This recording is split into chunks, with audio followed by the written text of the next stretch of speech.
안녕하세요. 코비안현 송파점 원장 안홍식입니다. 오늘은 부비동염, 다른 말로 축농증에 대해서 말씀해 드리도록 하겠습니다. 이 축농증과 부비동염이 다른 걸로 알고 계시는 분들이 있는데요. 사실 정식 병명은 부비동염이라고 해야 되고, 이 부비동염을 축농증이라고 부르기도 하는 것입니다. 결국엔 두 개가 같은 얘기란 얘기죠. 축농증과 부비동염, 같은 단어라고 생각하시면 되고요.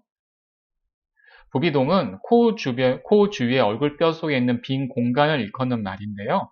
이 공간들은 작은 구멍, 자연공이라고도 합니다. 을 통해서 코 속과 연결되어 있고, 이를 통해 부비동 내의 공기의 환기 및 분비물의 배설이 이루어지는데, 부비동염, 다른 말로 축농증이란 이 자연공이 막혀서 부비동에 제대로 된 환기 및 배설이 되지 않아서 이 부비동에 염증이 발생하고 농이 차는 것을 말하는 것입니다. 보통 급성 부비동염이라고 하면 3주 이내, 만성 부비동염은 3개월 이상 된 것을 말하는 것이고요.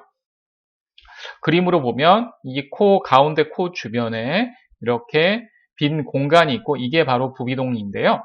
이게 코랑 자연공을 통해서 연결되어 있는데, 이게 뭐 염증으로 인해서 이 자연공과의 순환이 잘 안 되기 시작하면 이런 식으로 여기에 염증이 생기고 농이 차기 시작하는데, 이걸 부비동염, 다른 말로 축농증이라고 부르는 것입니다.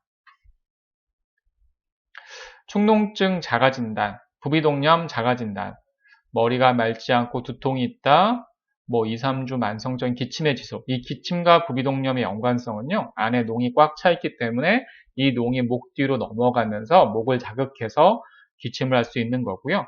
그리고 누런색, 연두색, 아무래도 염증성의 콧물이 나오기 시작하고요. 그리고 코와 이게 막혀 있고 또 코가 목 뒤로 넘어가니까 입에서 막 그 농의 냄새, 악취가 날 수 있고요.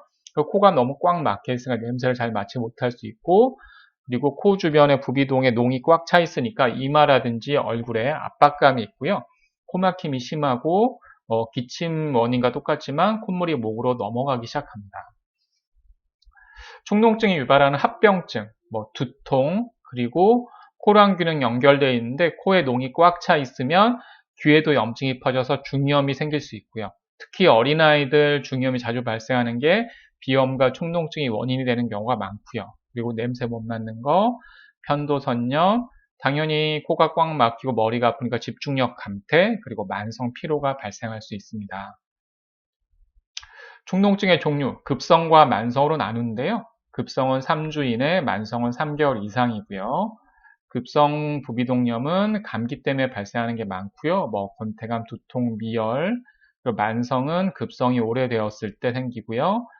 여러 가지 코막힘, 가래, 기침, 그리고 만성적인 얼굴의 답답함, 두통 등이 있을 수 있습니다. 비염과 축농증, 사실은 구분이 큰 의미는 없지만 비염과 축농증의 차이는요.